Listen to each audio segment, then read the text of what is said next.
Բարև ձեզ, եթերում Հայաստան եւ աշխարհ նախագիծն է։ Նախ համառոտ այն մասին, թե ինչ է տեղի ունեցել մեր կողքին եւ աշխարհում։ Սկանդալ Ֆրանսիայի խորհրդարանում Սումգայիթյան ջարդերի զոհերի նվիրված միջոցառման ադրբեջանցիներ են հայտնվել եւ ծեծկռտուք հրահրել։ Պենտագոնը նոր ղեկավար ունի, ամերիկյան սենատը հաստատել է Չակ Հեյգելի թեկնածությունը պաշտպանության նախարարի պաշտոնում։ Վրաստանում ներքաղաքական գերլարված վիճակ է, նախագահն էլ մեկնում է Ադրբեջան։ Ինչու է Միխայիլ Սահակաշվիլին մեկնում Բաքու եւ Նախիջևան հենց այն օրերին, երբ Վրաստանում քննարկվում է սահմանադրությունը փոխելու հարցը, ինչի մասին են զրուցելու Սահակաշվիլին ու Ալիևը եւ ինչ է փոխվել վրաց-ադրբեջանական հարաբերություններում 2 ամիս առաջ Իվանիշվիլի եւ Ալիևի առանձնազրույցից հետո, պարզաբանում է վրացագետ Ալիկ Երոյանց։ Վրացական իշխանությունների գործելավոճը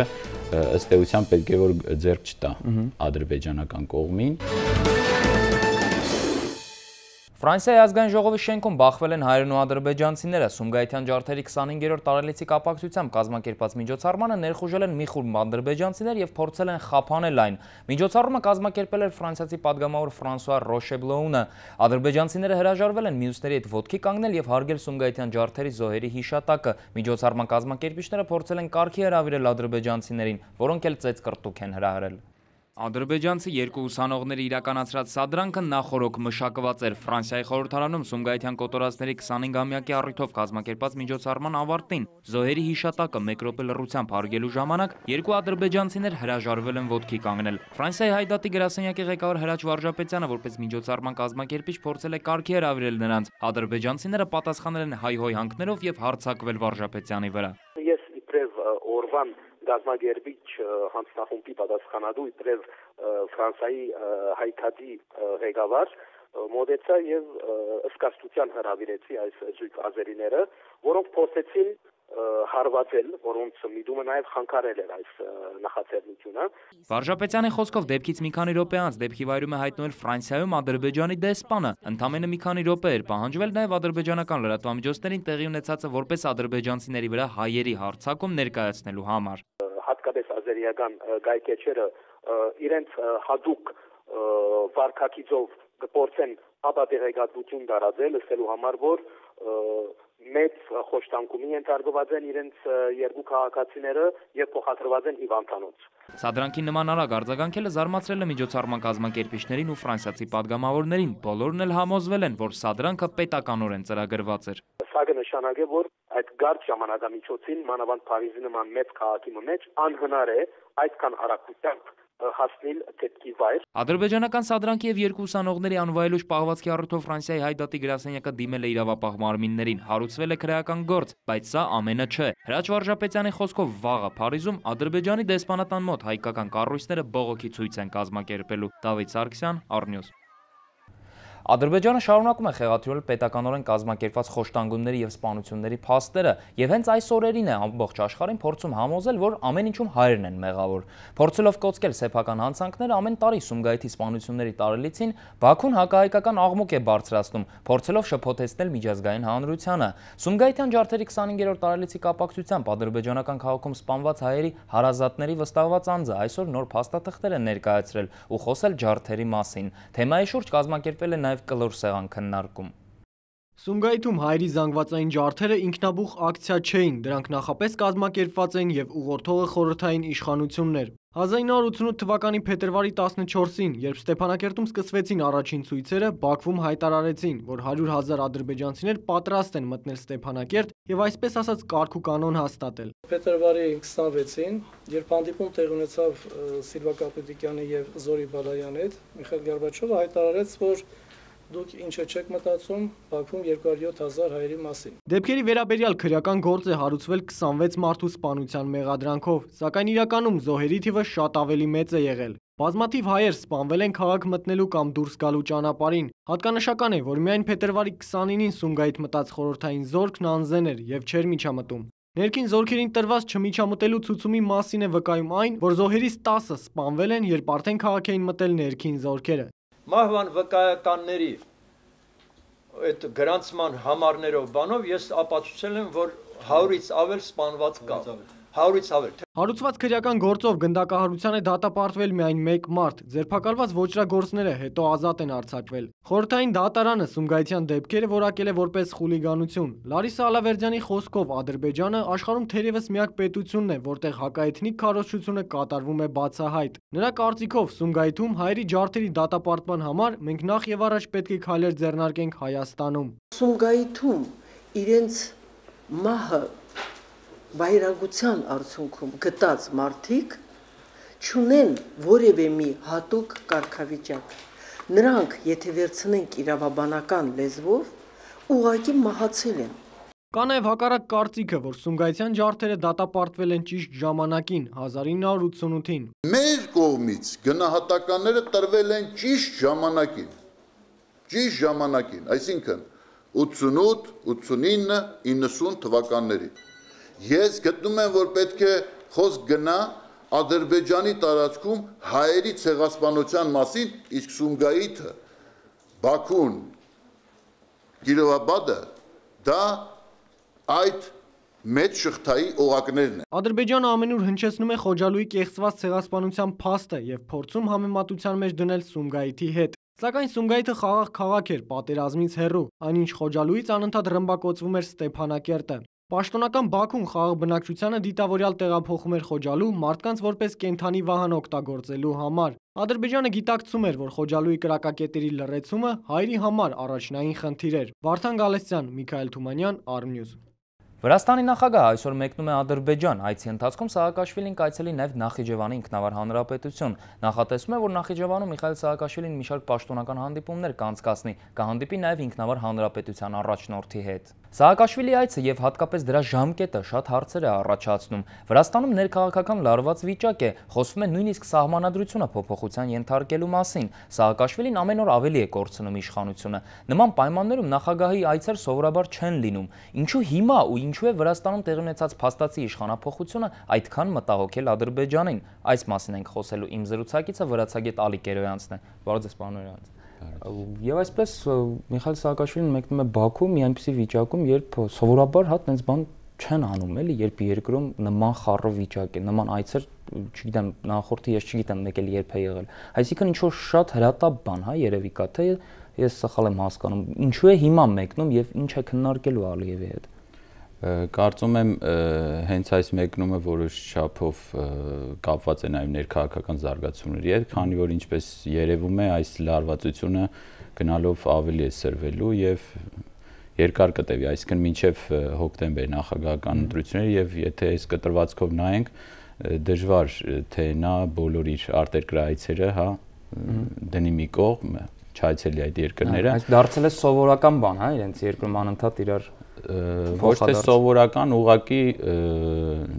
նաև կարող եմ ասել, որ նրան Սաակաշվիլին այս պարագայում նաև պետք է արտաքին, հա, աշխարհի հարևան տարածաշրջանի եւ նաև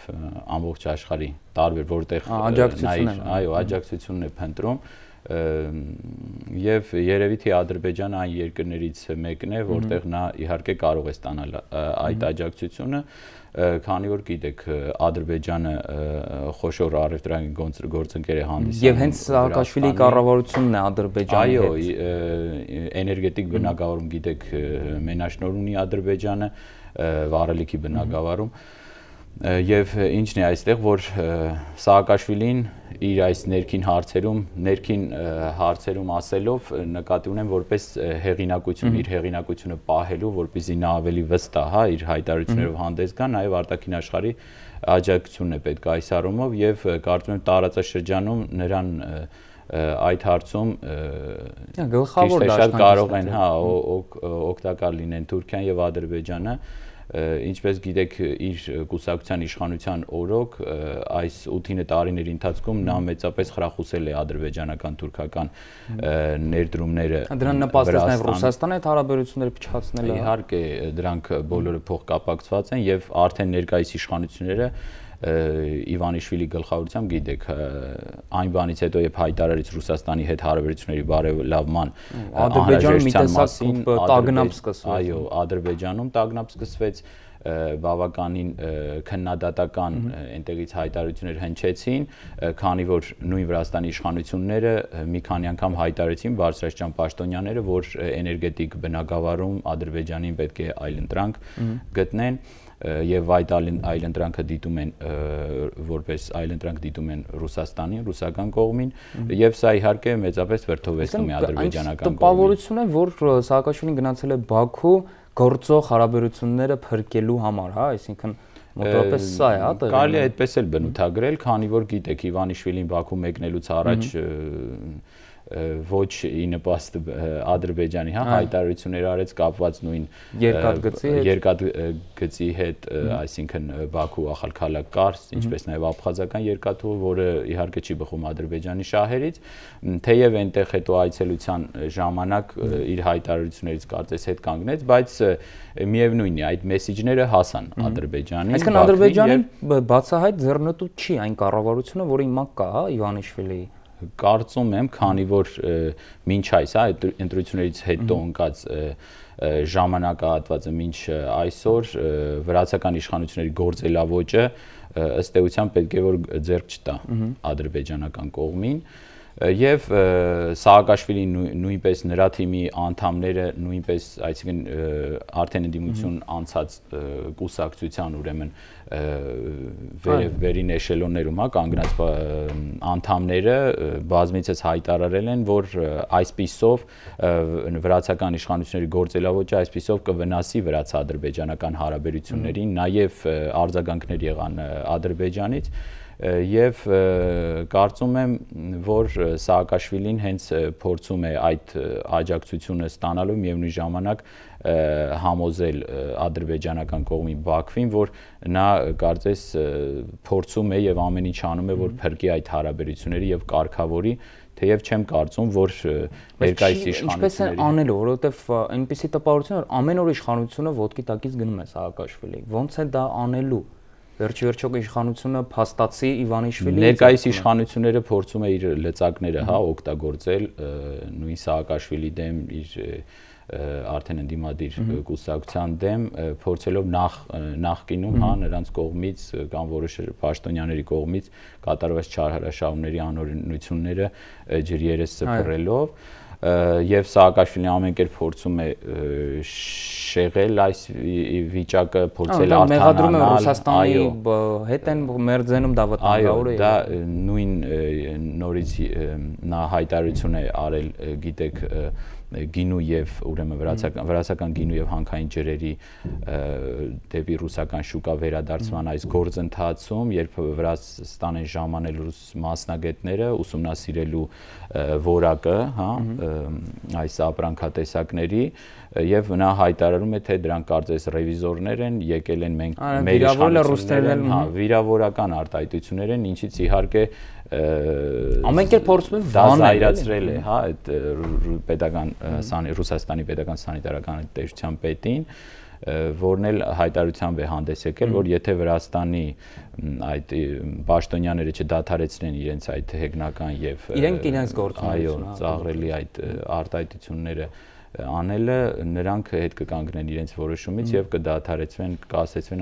կկասեցվի այս գործընթացը իրենց կողմից։ Ես առաջարկում եմ դիտել կարճ տեսանյութ այն մասին, թե ինչ փոփոխությունների է ենթարկվել վրաց-ադրբեջանական էներգետիկ գործակցությունը եւ իրականում ինչն է պատճառը, որ Վրաստանում գազի գինը նվազել է։ Դիտենք տեսանյութը, որից հետո կշարունակենք։ Վրաստանում քաղաքական գերլարված վիճակի ֆոնին նախագահ Սաակաշվիլին մեկնում է Ադրբեջան։ Փլուզվում է ոչ միայն Սաակաշվիլի իշխանությունը, այլև վրաց-ադրբեջանական էներգետիկ հարաբերությունները։ Դեկտեմբերին Ադրբեջանում էր վարչապետ Իվանիշվիլին, այցից մեկ ամիս անց Թուրան գործակալությունը սենսացիոն մանրամասներ հրապարակեց։ Պարզվում է, որ Իվանիշվիլին մերժել է աշխատել գազի եւ նավթի մատակարարման այն համակարգի հետ, որը տարիներ շարունակ գործել է Վրաստանի եւ Ադրբեջանի միջև։ Ադրբեջանի նավթային պետական ընկերությունը կոռուպցիոն պարզ եւ գերշահավետ համակարգ էր ստեղծել։ Սահմանին գազը վաճառվում էր փոքր գումարով, իսկ տեղ հասնելուն պես գինը մի քանի անգամ թանկանում էր, ստացված տարբերությունը գնում էր ընկերության գրպանը։ Կոռուպցիոն համակարգը դադարեց իր գոյությունը, արդյունքում Վրաստանում գազի գինը էժանացավ։ Այս ընթացքում Սաակաշվիլին ամեն օր կորցնում է երկրի քաղաքական գործընթացների վրա ազդելու կարողությունը։ Հաճախակի հայտարարություններ է տարածում այն մասին, թե Իվանիշվիլիի կառավարությունը երկիրը շեղում է եվրոինտեգրման ուղուց եւ կա վտանգ հայտնվել Ռուսաստանի ազդեցության տակ։ Հայտարարությունների առիթը Իվանիշվիլիի մտադրությունն է զարգացնել տնտեսական կապերը ոչ միայն Թուրքիայի եւ Ադրբեջանի հետ։ Ստեղծված իրավիճակում Իվանիշվիլիի կառավարության քայլերը հակասում են Ադրբեջանի շահերին։ Վրաստանում Բաքվի իշխանության միակ դաշնակիցը մնում է Սաակաշվիլին, ում հետ էլ Ալիևը կփորձի պահպանել ադրբեջանական ազդեցությունը Վրաստանում։ Դավիթ Սարգսյան, Առնյուզ։ Կարծում եմ լարվածությունը իհարկե կշարունակվի մինչև վերջ ասելով գոնե հոկտեմբեր։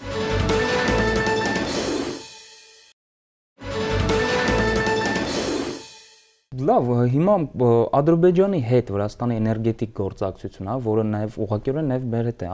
մեզ հետ է առնչվում, ինչ եք կարծում, հնարավոր է, որ Սաակաշվիլին ինչ-որ կերպով պահի այն համակարգերը, որոնք այսօր կան, որովհետև Իվանիշվիլիի այցից հետո խոսակցություններ առաջացան, որ Վրաստանի կառավարությունը ել չի աշխատի այդ համակարգերի հետ, այնտեղ նույնիսկ սկանդալ դուրս եկավ ջրերես, հա, կոռուպցիոն տարբեր համակարգերի մասին։ Սա ինչ է, միգուցե չստացվի, միգուցե Ադրբեջանը պարտվեց այստեղ։ Այդ մասին խոսել է նաև Սաակաշվիլին, այսինքն այն հարցի հետ կապված, որ գործող իշխանությունները ընտրվելուց առաջ եւ ընտրվելուց հետո հայտարարում էին անընդհատ, որ կային կոռուպցիոն հարցեր այդ բնագավառում եւ նույնիսկ Սաակաշվիլին անընդհատ ասում է այդ բանը, որ իբր թե իրեն է, ինչպես եւ ժողովրդի շրջանում էին տարածել իշխանությունները, որ իբր Սաակաշվիլին է պատկանում բենզինի, հա, 1 լարի գումարը, ասենք 1 լիտրի, եւ նա այժմ հայտարարում է, որ տեսեք, իշխանությունները չկարողացան դա ապացուցել, իրականում չկար ոչ մի կոռուպցիա եւ դե թող այժմ նվազեցնեն գինը կամ գազի կամ էլեկտրոէներգիայի, բայց նվազեցրին, չէ՞։ Դե նվազեցնել ասելով դա չի կարելի տենց լուրջ նվազեցում, հա, այսինքն այն մասին ինչ խոսում էին գործող իշխանությունները, այդքան էլ չի համապատասխանում նվազեցումը եւ նրանց տված խոստումները, քանի որ կարծում եմ նրանք էլ համոզվեցին, որ այդքան մեծ չարաշահումներ չկային, բացի դրանից նաև Իվանիշվիլի այցից հետո եղան այդ հայտարարությունները ավելի լուրջ նվազեցման հետ կապված գների, կարծում եմ Ադրբեջանին այն ուղված մեսիջները իրենց արդյունքը տվեցին եւ երևի թե ադրբեջանական կողմը գնաց այդ զիջման, իսկ թե Սաակաշվիլին ինչքանով կհաջողվի իր գործունեությամբ պահել այն հարաբերությունները, որոնք արկային Ադրբեջանի հետ, որոնք գնալով կարծես թե սարճում են նոր իշխանությունների գործունեության գործելավոճի պարագայում, կարծում եմ հույսեր չկան, այո, մինչև հոկտեմբեր։ Բայց ինչ եք կարծում, մինչև հոկտեմբեր հնարավոր է այս վիճակը կշարունակվի, հա, այսինքն մենք ամեն օր տեսնենք փոխադարձ մեղադրանքներ, նույնիսկ սահմանադրություններն են ուզում փոխեն, այսինքն երկիրը հանգիստ չի, հա, եւ նման ձևով մինչև հոկտեմբեր հնարավոր է թե կհասնեն նրա բավականին լարված է իրավիճակը եւ թվում էր թե նոր իշխանությունները իշխանության գլուխ անցնելուց, գիտեք, հոկտեմբերի ընտրություններից հետո մեծամասնություն են խորհրդարանից զբաղեցնում վրացական երազանք կոալիցիան, նաեւ կառավարության անդամները այդ կոալիցիայի անդամներն են, կուսակցության անդամներն են եւ ամբողջությամբ կառավարությունը եւ գործադիր եւ օրենսդիր մարմինը այդ կուսակցության, այսպես ասած, ձեռքում է։ Եվ թվում էր թե ամեն ինչ պետք է հանդարտվի, ոչ մի լարվածություն չպետք է լիներ, բայց ստացվեց հակառակը, քանի որ նոր իշխանությունները ձեռնամուխ եղան նախորդ իշխանությունների կողմից արված անօրինություններ կամ ասենք պաշտոնի չարաշահումները, վերջին մի քանի պաշտպանության ձերբակալություններ, այո, եւ այլ, արդեն օրերս գիտեք Թբիլիսի քաղաքապետի այդ ուղված մեղադրանքները Կարծում եմ լարվածությունը իհարկե կշարունակվի մինչև վերջ ասելով գոնե հոկտեմբեր, քանի որ Սաակաշվիլին չեմ կարծում, որ ինքնակամ հրաժարական տա, կարելի ասել նույնիսկ բացառում եմ այդ հանգամանքը, միայն մի պարագայում կարող է նման բան իրականություն դառնալ, եթե լինի ժողովրդի մոտ լուրջ բողոք, այսինքն ակցիաներ, հանրահավաքներ կազմակերպվեն, massայապես, հա, դա բողոքի ձևով արտահայտվի, այդ պարագայում նաև նշեմ, որ կարող է դա ուղղորդվել միևնույն ժամանակ գործող իշխանությունների կողմից, այդ ժամանակ միգուցե Սաակաշվիլին ճնշման ներքո հրաժարական տա, իսկ մյուս պարագայում ինքնական չեմ կարծում, իսկ ինչ վերաբերում է սահմանադրական փոփոխություններին ձեր կողմից նշված, ասեմ, որ հիմնական լարվածությունը դրա շուրջ է ներկայումս։ Հիմա նա ունի իրավունք ցերի կառավարությունը եւ խորհրդարանը։ Հիմա ասելով այդ ժամանակը այդ հնարավորությունը նա կունենա ապրիլի վերջին, ըստ սահմանադրությամբ այդ ժամանակահատվածում են գնում այդ իր լիազորության օգտագործումը եւ լիազորությունը ինչու է կայանում, որ նա կարող է ցրել կառավարությունը միանձնյա կազմավորել։ Հիմա չի կարող ապրիլի վերջին է կարողանալ։ Այո, ինչու է այդպես։ 6 ամսյա ժամկետում նախագահական ընտրություններից առաջ այդ ժամանակ կարող է ոչ ավելի ուշ։ Դե արդեն նախագահական ընտրություններին այդ նախապատրաստական շրջանում չի կարող։ Բայց նրա Սաակաշվիլի կողմնակիցները նաև ասել են, որ նա շատ այսպես անորոշ են ձևակերպել, որ Սաակաշվիլին կգնա այդ քայլին, եթե տեսնի, որ Վրաստանը շեղվում է եվրոինտեգրման ուղղությամբ։ Այսինքն շատ անորոշ է, ցանկացած պահի կարող են մեղադրել։ Իր պահանջներ ներկայացնում, կոնկրետ շուրջ 2 շաբաթ, հա, փետրվարի 8-ի դեպքերից հետո, երբ Սաակաշվիլին չընդունեցին ազգային ժողովում, այդ դեպքերը եղան, դրանից հետո կողմերը փորձեցին բանակցել, կոչ արեցին միմյանց եւ բանակցեցին, սակայն վերջում պարզվեց, որ նրանք համաձայնության չեն եկել, քանի որ մի երկու լուրջ խնդիր կար, որտեղ նրանք ուրեմն տարակարծիք էին, դրա մասին հայտարարեց նաև ներկայիս խորհրդարանի խոսնակը, հարցն ինչու էր, պահանջներից մեկը, գիտեք, այդ սահմանադրական փոփոխությունով Սաակաշվիլին զրկել այդ լիազորությունից, իսկ Սաակաշվիլի թիմը պահանջում էր, որպեսզի այդ եվրոինտեգրման, ուրեմն արևմտյան կողմնորոշումից շեղվեն, բացի շեղվելուց ամրագրվի դա սահմանադրորեն։ Կողմերը կարծես այս հարցի շուրջ որոշակի համաձայնության են եկել, միայն վերջում արդեն նրանք վիճել էին հետևյալ հարցի շուրջ, որը կապված են համաներման։ Համաներումը այս պարագայում տարածվելու էր նախկին իշխանության ժամանակ գործող պետական ծառայողներին էր վերաբերվում, որոնց նկատմամբ համարերում պետք է կիրառվի, այսինքն նրանց կողմից արված անօրենություններ, այդ չարաշահումներ, նախկին իշխանավորներ, հա Սաակաշվիլի թիմը պահանջում էր, որպեսզի համաներում տարածվի գրեթե բոլորի վրա, բացառությամբ բարձր պաշտոնյաների, հա, նախագահի, կառավարության եւ ազգային ժողովի անդամների։ Բայց համաձայնության չեկան։ Հենց դա է պատճառը, որ գործող իշխանությունը, այսինքն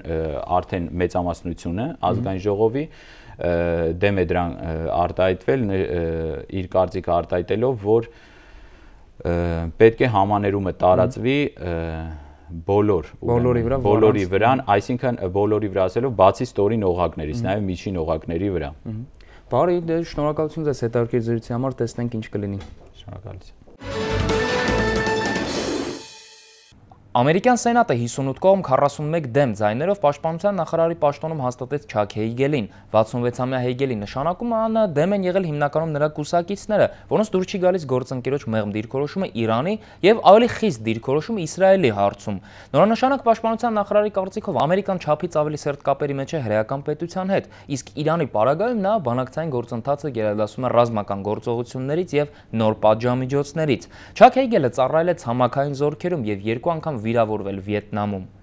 Միջազգային այլ նորությունները դիտեք տեսաշարով։ Բարակ Օբամայի վարչակազմը վերանայում է Սիրիայի դեպքերին իր մոտեցումը եւ շուտով կարող է ռազմական օգնություն ցուցաբերել սիրիական ընդդիմությանը։ Այս մասին հայտնել են ամերիկացի պաշտոնատար անձինք, որոնք ուղեկցում են ԱՄՆ պետքարտուղար Ջոն Քերին եվրոպական երկրների շրջագայության ընթացքում։ Քերին նախորդին հանդիպել է Ռուսաստանի արտգործնախարար Սերգեյ Լավրովի հետ։ Քննարկման հիմնական հարցը Սիրիայի պատերազմն էր։ Սիրիայի կառավարական զորքերը Դամասկոսի կենտրոնում հետ են մղել զինյալ ապստամբների զանգվածային հարձակումը։ Գործողության ընթացքում սպանվել է ավելի քան 100 ահաբեկիչ, ովքեր հարձակվել են մայրաքաղաքի հյուսիսում գտնվող ռազմական անցակետերի վրա։